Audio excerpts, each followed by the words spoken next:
Number কারণ নামাজ। এই নামাজ এত গুরুত্বপূর্ণ, কিয়ামতের মাঠে সর্বপ্রথম যে হিসাব হবে সেটা নামাজে।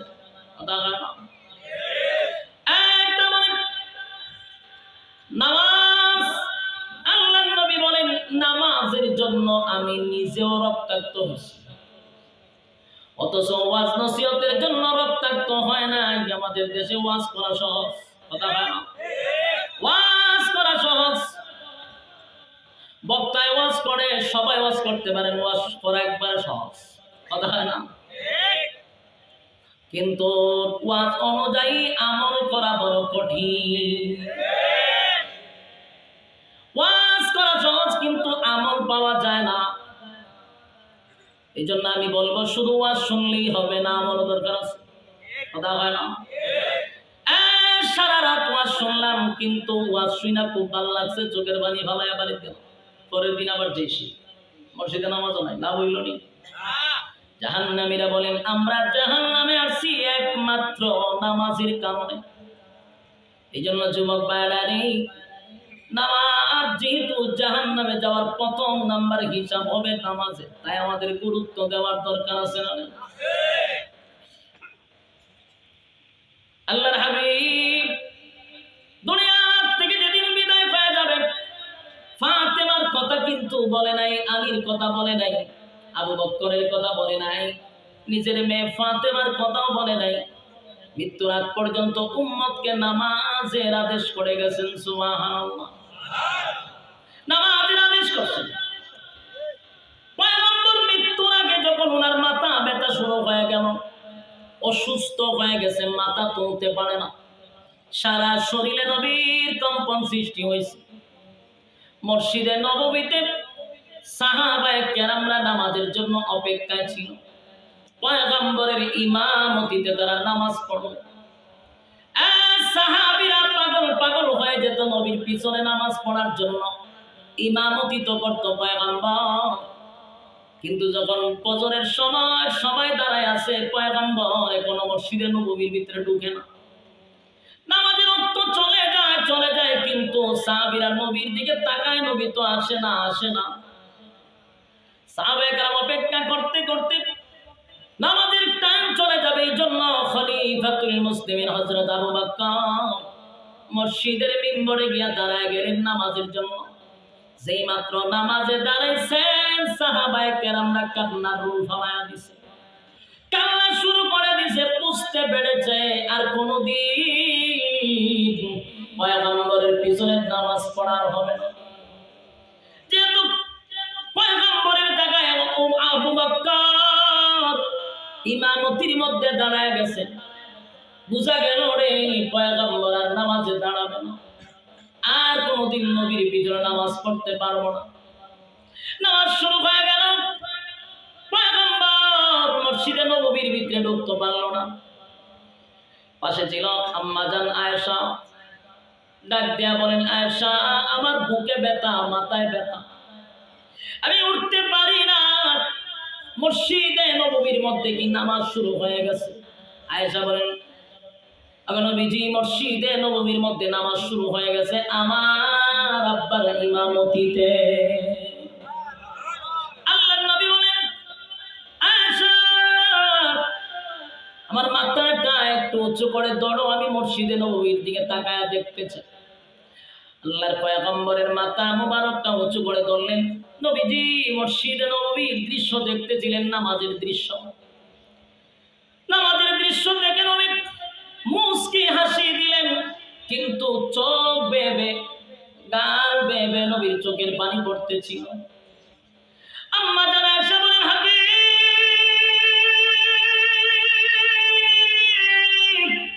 আমার আব্বা নামাজ পড়ে গো, আমার আব্বার ইমামতিতে নামাজ শুরু হয়ে গেছে। এই জন্য আপনি কাঁদেন কেন? কাঁদেন গো নবী, একটু জানতে চাই চোখ দিয়া কেন আপনার পানি পড়তেছিল? আল্লাহর নবী বলেন, সব কান্না কিন্তু দুঃখের কান্না নয় গো, সব কান্না কিন্তু দুঃখের কান্না না। আজকের কান্না আমার আনন্দের কান্না।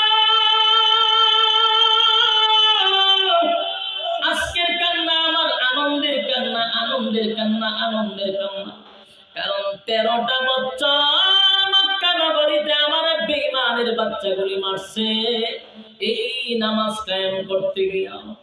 আমি নামাজ কায়েম করতে গেলে আমারে তারা মারছে, সেজদায় গেলে আমার পিঠের উপরে নারী বুড়ি বেঈমানরা রাখছে। নাউজুবিল্লাহ বাড়ি দিয়া আল্লাহর পয়গম্বর সেজদায় গেলে আবু জাহিল, আবু লাহাব, উতবা, উতাইবা নবীর পিঠের উপরে উটের নারী বুড়ি রেখে দিত। ফাতেমা তখন ছোট ছিল, দৌড়াইয়া গিয়া বাবার পিঠ থেকে নারী বুড়ি সরাইয়া দিত আর কান্ত আর বলতো, আরে মক্কার মানুষ বল আমার আপনার কি অপরাধ, কিসের জন্য আমার আব্বার উপরে নির্যাতন করছ? আল্লাহর পয়গম্বর বলেন, আমি নামাজ কায়েম করতে গিয়া আমার গলার মধ্যে গামছা পাইদা টানছে, আমি নামাজের দাওয়াত দিতে গিয়া পাথরের ঢিল খাইছি, রক্তাক্ত হইছি, দান্দান মানছি। এত কষ্টের পরে আমার সাহাবীরা মসজিদে নববীর মধ্যে নামাজের জামাতে আবু বকরের ইমামতিতে নামাজ পড়ে গো। আজকে আমার এই আনন্দ আমি কোথায় রাখবো? এই জন্য আমি আনন্দে চোখের পানি ছেড়ে দিছি।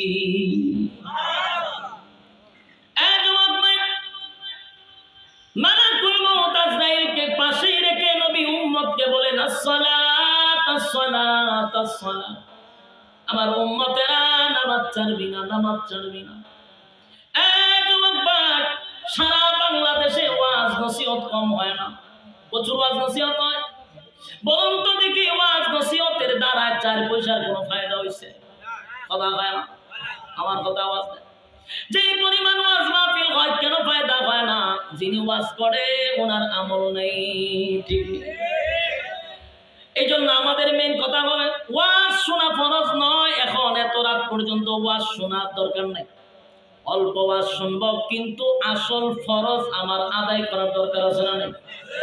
ফরজ কোনদিন নফলের সমান হয় না।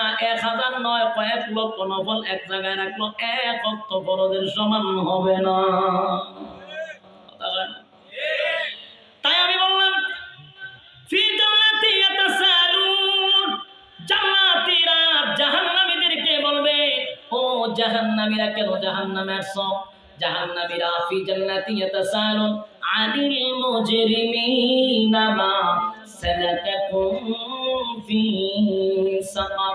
জাহান্নামীরা বলে, জাহান্নামে আসার 1 নম্বর কারণ হলো ক্বালু লাম নাকু মিনাল মুসাল্লিন, দুনিয়ার জমিনে আমরা মুসলিম ছিলাম না, নামাজ না পড়ার কারণে আজকে আমরা জাহান্নামে আসছি। তাহলে 1 নম্বর কারণ কি?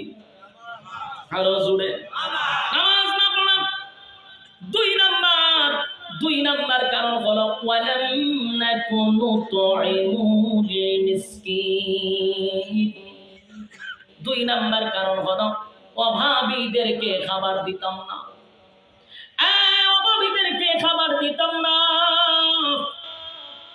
আমি 3 বেলা পেট ভরে খাবার খাইছি। আমার পাশের বাড়ির মানুষটা খাইলো কি খাইলো না একবারও খবর নিলাম না। আমি ঠিকই খাইলাম, কিন্তু আমার পাশের বাড়ির মানুষটা খাইলো কি তার খবর নিলাম না। অথবা এতিমের মাল মাইরা খাওয়া। বলেন না কোনো তরিমুল মিসকিন, মিসকিনের মাল যদি কেউ আত্মসাৎ করে, আমরা দেশে করে নেই, আপনারা সিরাজগঞ্জে নাই। সিরাজগঞ্জের কথা বলি না, আমি মেহমান আসছি, আপনারা দোষারোপ করতে চাই না, কিন্তু আমি জানি সরকার যদি 10 বস্তা চাল দেয় গরিবরে, দেখা যায় 9 বস্তা তার খাড়ের নিচে ঢুকে। 1 বস্তা বিলীন করে, 1 বস্তা বিলীন করতে গিয়ে 100টা ছবি দিলে ফেসবুকে ছাড়ে। কথা হয় না? তাহলে আল্লাহ বলেন ওয়ালাম নাকুনু তুইমুল মিসকিন, মিসকিনের মাল যারা মাইরা খাইছ, হাসরের মাঠে আমি আল্লাহর কাছে জবাব দিতে হবে। জাহান্নামে যাওয়ার 2 নম্বর কারণ আফসোস, আজকে অভাবীদেরকে খাবার দেই না, অথচ সরকারের পক্ষ থেকে বরাদ্দ আছে না নাই? সরকারের পক্ষ থেকে বরাদ্দ আছে, কিন্তু গরিবের কাছ পর্যন্ত যায় না। কথা হয় না? গরিবের কাছ পর্যন্ত যায় না। যদি 10 লিটার তেল দেওয়া হয়, তাহলে সবগুলা খাড়ের নিচে নিয়ে রাখে। বাস্তব কইলাম না? বাস্তব। রাস্তা দেওয়া বানানোর জন্য দেওয়া হয় 1 কোটি যদি হয় তাহলে এটা 90 কোটি ফেরত যায়। 1 লক্ষ দিয়া কাজ করে 6 মাসে রাস্তার ফি সহ বাড়িতে চলে যায়। সব জায়গায় খিয়ানত, সব জায়গায় খিয়ানত। আল্লাহ বলেন খিয়ানতকারীদেরকে জাহান্নামে যেতে হবে। জাহান্নামে যাওয়ার কয় নাম্বার কারণ? আমরা কখনো ইয়েতিমের মাল মাইরা খাইব না, ইয়েতিমের মালে হাত দিব না, ওয়াদা করবো তো ইনশাআল্লাহ। এটা কিন্তু কয় নাম্বার কারণ? 2 নাম্বার, অভাবীদের খাবার লুটপাট করবো না, অভাবীদের খাবার লুটপাট করবো না, এতিমের মাল চুরি করবো না, যার যার পাওনা তাকে বুঝায়া দিব। কে বলছে? যুবক ভাই, জাহান্নামে যাওয়ার এটা হলো 2 নাম্বার কারণ। 3 নাম্বার কারণ হলো কুন্না নাখুদু মা'আল খাইদিন। জাহান্নামে যাওয়ার 3 নাম্বার কারণ হলো কুন্না নাখুদু মা'আল খাইদিন, যারা অনর্থক কথা বলে। কথা হয় না? যারা অনর্থক কথা বলে, বেহুদা কথা বলে, অপ্রয়োজনীয় কথা বলে, এই বেহুদা কথা বলার কারণে, অপ্রয়োজনীয় কথা বলার কারণে জাহান্নামে যেতে হবে। বলুন জাহান্নামে যাওয়ার কয় নাম্বার কারণ? সিরাজগঞ্জের বাইরা, আজকের এই মাহফিল থেকে ওয়াদা করেন অনর্থক কথা বলবেন না। না বলবেন? দোকানে গেছেন তো অনর্থক কথা, বাজারে গেছেন অনর্থক কথা, ঘরে গেছেন অনর্থক কথা, মাহফিলে এসে অনর্থক কথা, বেহুদা কথা, যেগুলা কোনো কাজে লাগে না, এই কথা বলা শুরু করছে। তাহলে জাহান্নামে যাওয়ার কয় নাম্বার কারণ? জাহান্নামে যাওয়ার 3 নাম্বার কারণ হলো অনর্থক কথা বলা, বেহুদা কথা বলা। আল্লাহর নবী বলেন যারা অনর্থক কথা বলে, বেহুদা কথা বলে, এই সমাজের মধ্যে তাদের 4 পয়সার কোনো দাম থাকে না। বেহুদা কথা বলবেন তো সমাজের মধ্যে আপনার সম্মান আর মর্যাদা কমে যাবে। এই জন্য বেশি কথা না বলা। এটা কার কথা? কোরআনে বলেন অকুন্না নাখুদু মা'আল খাইদিন, বেহুদা কথা বইল না, অপ্রয়োজনীয় কথা বইল না। জাহান্নামে যেতে হবে না হয় 3 নাম্বার কারণ। এবার 4 নাম্বার কারণ হলো ওয়াকুন্না নুকাযযিবু বিয়াউমিদ্দিন। জাহান্নামে যাওয়ার 4 নাম্বার কারণ হলো পরকালের উপর যারা বিশ্বাস করত না। পরকালের উপর যারা বিশ্বাস করে না, জাহান্নামে যাওয়ার কয় নাম্বার কারণ? এই পৃথিবী চিরস্থায়ী নয় গো, এটা ক্ষণস্থায়ী। এই পৃথিবীতে কেউ থাকতে পারে নাই, কেউ থাকতে পারে নাই, এটা থাকার জায়গাও না। আস্তিক হোক নাস্তিক হোক, একটা জিনিস বিশ্বাস করে, এটা হলো মরতে হবে। মরণ লাগবে, মরতে হবে, মরতে হবে, মৃত্যুর স্বাদ গ্রহণ করতে হবে। কুল্লু নাফসিন যায়িকাতুল মাউত, প্রত্যেকটা মানুষ মরণশীল, মরণ থেকে কেউ পালাইতে পারবে না। পরকালের উপর বিশ্বাস করতে হবে। আল্লাহ বলেন হাসরের মাঠে প্রত্যেকটা মানুষ আমার সামনে দাঁড়াবে উলঙ্গ অবস্থায়, পিপাসু অবস্থায়। পিপাসু অবস্থায় দাঁড়াতে হবে, কলিজা পাটা পিপাসা লইয়া দাঁড়াবে। হাসরের মাঠে যারা দাঁড়াবে, আল্লাহর নবী বলেন মানুষের পিপাসা এমন লাগবে জিহ্বাটা বাহির হয়ে যাবে, দৌড়ায় হাসরের মাঠে যাবে। মাঝখানে একটা জায়গার নাম হলো হাউজে কাউসার, যেটা আল্লাহ নবীর গিফট করছে। বলুন আল্লাহ কি করছে? আল্লাহ নবীকে উপহার দিয়েছেন, ইন্না আ'তাইনাকাল কাউসার ফাসাল্লি লিরাব্বিকা ওয়ানহার ইন্না শানিআকা হুয়াল আবতার। আল্লাহ হাবিব, নিশ্চয় আমি আপনাকে কাউসার দান করছি। এই কাউসারটা হাসরের মাঠে যাওয়ার আগে আপনি পাবেন, কিন্তু হাউজে কাউসারের পানি সবাই পান করতে পারবে না। সবাই কি পান করতে পারবে না? সবার কপালে পানি জুটবে না গো। কিছু মানুষ যখন পানি পান করতে যাবে, আল্লাহর নবীর সামনে দেখবে উম্মত আর নবীর মাঝখানে পর্দা পড়ে যাবে। নবীও দেখবে না, তারাও দেখবে না। চিৎকার দিয়ে নবী বলবেন, মালিক রে, হাউজে কাউসার তো আমি আপনার কাছ থেকে আনি নাই, আপনি আমাকে গিফট করছেন, আমার উম্মতেরা পানি পান করার জন্য আসছে, আপনি কেন মাঝখানে পর্দা ফালাইয়া দিলেন? কেন পর্দা ফালাইলেন? আল্লাহ তখন বলেন, নবী গো, আমি এই জন্য পর্দা ফালাইছি, কারণ আমি আল্লাহ যা জানি আপনি নবী তা জানেন না। কথা বলেন, আল্লাহ যা জানেন নবী তা জানেন না।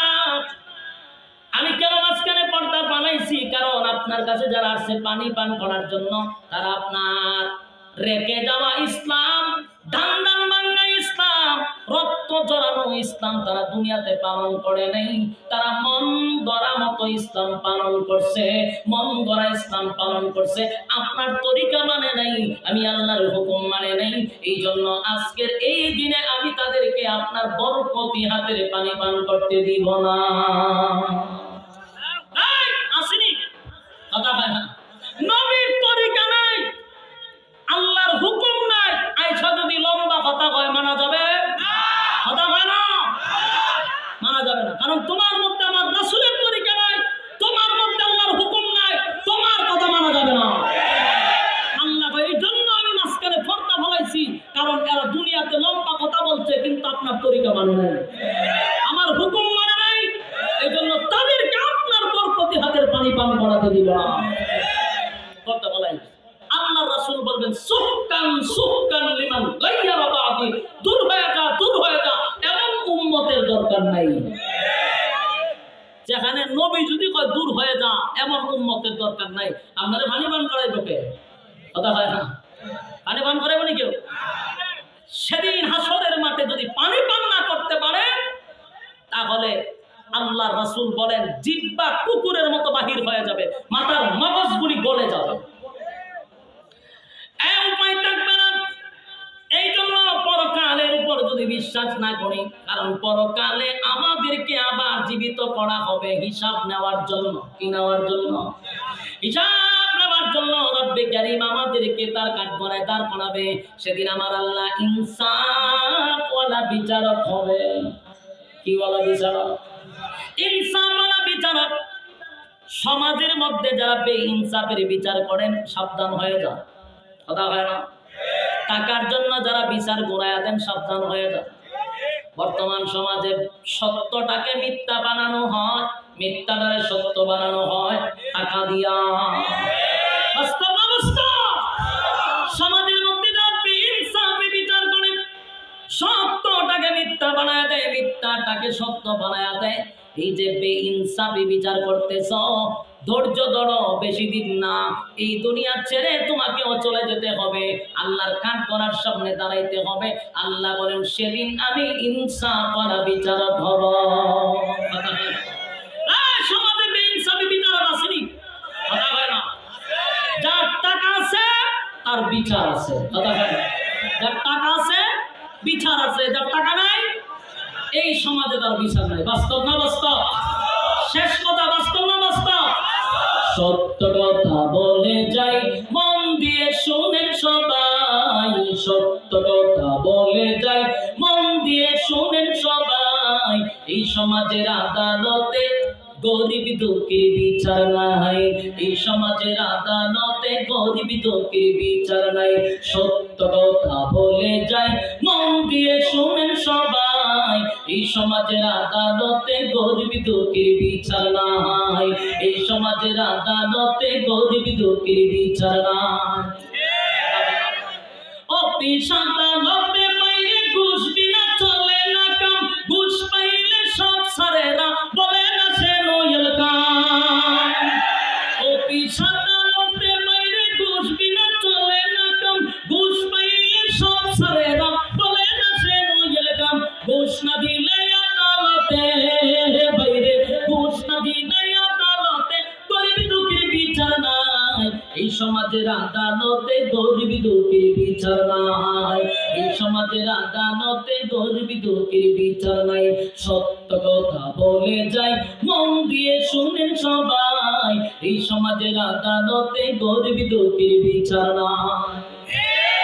বাস্তব না বাস্তব? নামদারি করতে মুসলমান নামাজ রোজা ছাড়িয়া, খাজা বাবার নামে গান গায় দুল তবলা বাজাইয়া,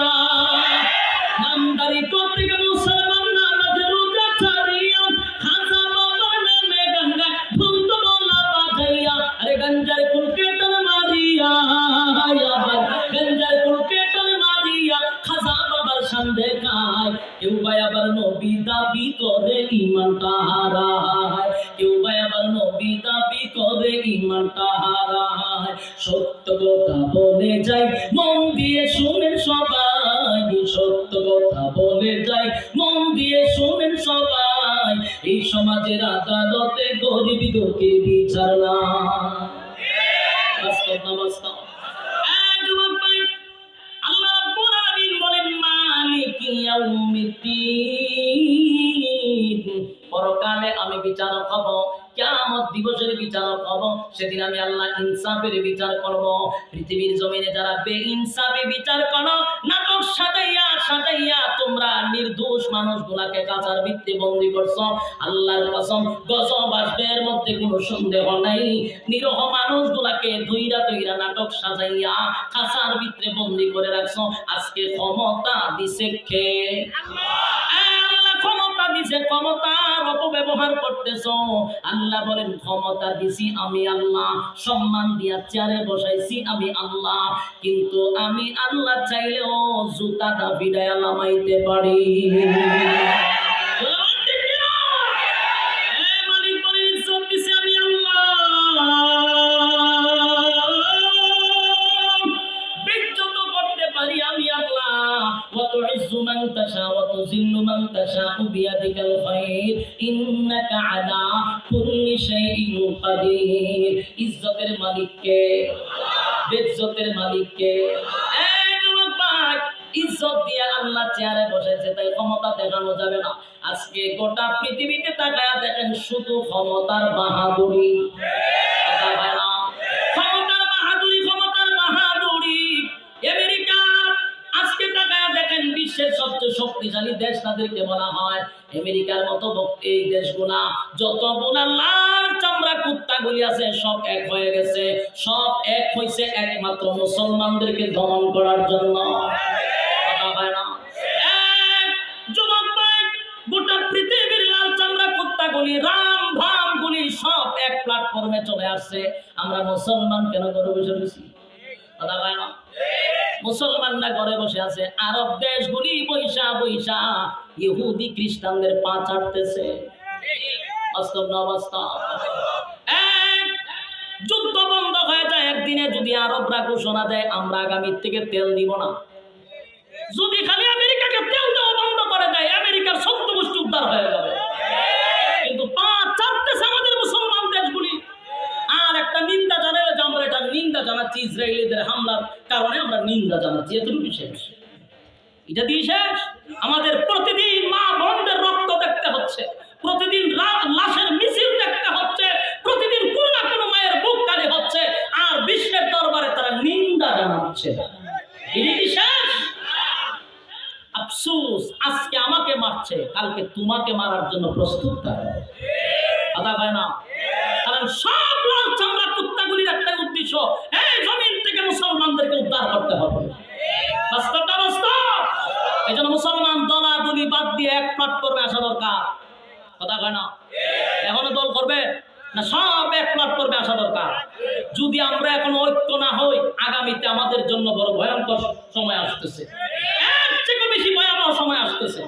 শুধু অপেক্ষা করেন, এখনো ভালো ঐক্য হওয়া দরকার। কথা হয় না? আজকে আমাদের ঐক্য না থাকার কারণে গোটা কয়েকটা মানুষ, বাংলাদেশের যেই পরিমাণ আলেম ওলামা আছে, যদি সব আলেম ওলামা প্রস্রাব করত, কয়েকটা গোটা নাস্তিক আর মুরতাদ আর রাম ভাঙ্গুলি সবগুলো বেশে বঙ্গোপসাগরে চলে যেত। আফসোস, আমাদের হুজুরদের মধ্যে ঐক্যতা নাই, একতা নাই। সবাই এক হইতে পারে না, আমরা এক হইতে পারি। আমাদের মধ্যে দলাদলির অভাব নাই। এই জন্য আমাদের মাথায় বারবার ডিম ভেঙে মানুষ খাইতেছে। যত সরকার আসুক, আমাদের মাথায় খাটল ভেঙে খাচ্ছে। তার কারণ হলো আমাদের কোনো ফায়দা নাই। তার কারণ কি? আমরা নিজেরা এক হইতে পারি না। আল্লাহ সবাইকে এক হওয়ার তৌফিক দান করুন, আমিন। প্রত্যেকটা মানুষের এখন উচিত প্রতিটা নামাজে ফিলিস্তিনের মুসলমানদের জন্য দোয়া করা। কথা হয় না? প্রত্যেকটা মানুষ ফিলিস্তিনি মানুষের জন্য দোয়া করা। আল্লাহ তাআলা যেন তাদেরকে গায়বী ভাবে সাহায্য প্রদান করে, আমরা এই দোয়া করব ইনশাআল্লাহ। পারবো তো ইনশাআল্লাহ? আর আজকের আলোচনার থেকে আমরা কয়টা জিনিস জানলাম? জোরে কোন কয়টা? এক নাম্বার, ক্বালু লাম নাকু মিনাল মুসাল্লিন, নামাজি ছিলাম না। দুই নাম্বার, ওয়ালাম নাকু নুতঈমুল মিসকিন, অভাবীদেরকে খাবার দিতাম না। ওয়া কুননা নাখুদু মাআল খাইদিন, অনর্থক কথাবার্তা বলতাম। চার নাম্বার, ওয়া কুননা নুকাযযিবু বিশ্বাস করতাম না। কয়টা গাছ? 4টা গাছ। কারা কারা মানব? হাত তুলে দেখায় দিন। লিল্লাহি তাকবীর, লিল্লাহি তাকবীর, লিল্লাহি তাকবীর। 4 গাছ। কয় গাছ? 4 গাছ আমরা মানব ইনশাআল্লাহ। ইন্নাকা হামিদুম মাজিদ। আল্লাহুম্মা আমিন। ربنا ظلمنا أنفسنا وإن لم تغفر لنا وترحمنا لنكونن من الخاسرين. ربنا لا تزغ قلوبنا بعد إذ هديتنا وهب لنا من لدنك رحمة إنك أنت الوهاب. إن صلاتي ونسكي ومحياي ومماتي لله رب العالمين، لله رب العالمين. রব্বুল আলামিন আল্লাহ কবির রাত হয়ে গেছে, নজুলের রহমতের সময়, দোয়া কবুলের সময়। আল্লাহ আপনার মহব্বতের বান্দাগুলি আরামের ঘুম হারাম করে নরমাল বিছানার মধ্যে বসিয়া ঘন্টার পর ঘন্টা কথাগুলি শুনছিল। আল্লাহ এতক্ষণ আমরা যা কিছু শুনলাম, যা কিছু বললাম, ভুল ত্রুটি আপনি মাফ করে দেন। সওয়াবের হাদিয়া কোটি গুণ বাড়াইয়া বিশ্ব নবীর রওজা মুবারকে পৌঁছায়া দেন। বাবা আদম থেকে লইয়া আজকে পর্যন্ত যত মুসলমান নর নারী কবরের সহিত প্রত্যেকের রহে পৌঁছায়া দেন। আল্লাহ আমরা যারা হাত বাড়াইছি, আল্লাহ আমাদের মধ্যে অনেকের মা নাই, বাবা নাই, দাদা নাই, দাদি নাই, নানা নাই, নানি নাই, শ্বশুর নাই, শাশুড়ি নাই, মহব্বতের মানুষ অনেকে অন্ধকার কবরে চলে গেছে। আল্লাহ জানি না কোন অবস্থায় কোন হালতে আছে, মেহেরবানি করে আজকে সওয়াবের হাদিয়া তাদের কবরে পৌঁছায়া দেন। বিশেষ করে আব্বা আম্মা যাদের নাই, আল্লাহ আমাদের আব্বা আম্মার কবরটারে জান্নাতের বাগান বানায়া দেন। رب ارحمهما كما ربياني صغيرا. ছোটবেলা আব্বা আম্মা যেভাবে আমাদেরকে লালন পালন করছে, আপনি তাদেরকে কুদরতি ভাবে লালন পালন করেন। আল্লাহ যারা বেঁচে আছে হায়াতে তয়্যিবা দান করেন, আল্লাহ সুস্থতার জিন্দেগি দান করেন। রব্বুল আলামিন বিশেষ করে আমরা যারা হাত বাড়াইছি, এই মজলিসে সাদা সাদা দাড়িওয়ালা মুরব্বিরা হাত বাড়াইছে, হাজী সাহেবরা হাত বাড়াইছে, আল্লাহ ছোট ছোট মাসুম বাচ্চারা হাত বাড়াইছে, হাফিজুল কোরআনরা হাত বাড়াইছে, তালবে ইলমরা হাত বাড়াইছে, যাদের শ্রেষ্ঠ সন্তান হযরত উলামায়ে কেরাম হাত বাড়াইছে। আমি গুনাহগার মুসাফির হালতে 2টা হাত বাড়াইছি। মেহেরবানি করে আমাদের জীবনের সগীরা কবিরা গুনাহগুলি মাফ করে দেন। বাকি জিন্দেগি ইহদিনাস সিরাতাল মুস্তাকিম, সঠিক সরল রাস্তার উপরে চলার তৌফিক দেন। যেমনে চললে আপনি খুশি ওইভাবে জীবনটাকে পরিচালনা করার তৌফিক দেন। আল্লাহ যতদিন বাঁচায় রাখেন আপনার হুকুম রাসূলের তরিকা অনুযায়ী চলার তৌফিক দেন। যেমনে চললে আপনি মালিক আমাদের প্রতি খুশি ওইভাবে চলার তৌফিক দেন। আল্লাহ এই মাদ্রাসা যিনি চালাচ্ছেন, আল্লাহ এই মাদ্রাসার যত জরুরত আছে আপনার গায়বী খাজানা থেকে পুরা করে দেন। মাদ্রাসার ছাত্র শিক্ষকদেরকে কবুল করেন। আল্লাহ 3 জন মেয়ে হাফেজা, আল্লাহ তাদেরকে আপনি কবুল করেন। এই মাদ্রাসা এলাকাবাসীর জন্য নাজাতের জরিয়া করে দেন। আল্লাহ এলাকাবাসী প্রত্যেককে আল্লাহ মাদ্রাসার প্রতি মহব্বত বাড়ায়া দেন। মাদ্রাসার যত জরুরত গায়বী খাজানা থেকে পুরা করেন। আল্লাহ শেষ দরখাস্ত, আমরা এতক্ষণ যা বললাম, যা শুনলাম, বললেওয়ালা কেউ আমল করার তৌফিক দেন, শুনলেওয়ালা কেউ আমল করার তৌফিক দেন। রব্বুল আলামিন শেষ দরখাস্ত, নবীজির জুতার দুয়ার বরকতে দুয়ারে কবুল করেন। নবীজির জুতার দুয়ার বরকতে দুয়ারে কবুল করেন। সুবহানা রাব্বিকা রাব্বিল ইজ্জাতি আম্মা ইয়াসিফুন ওয়া সালামুন আলাল মুরসালিন ওয়ালহামদুলিল্লাহি রাব্বিল আলামিন। آمين برحمتك يا أرحم الراحمين. السلام عليكم.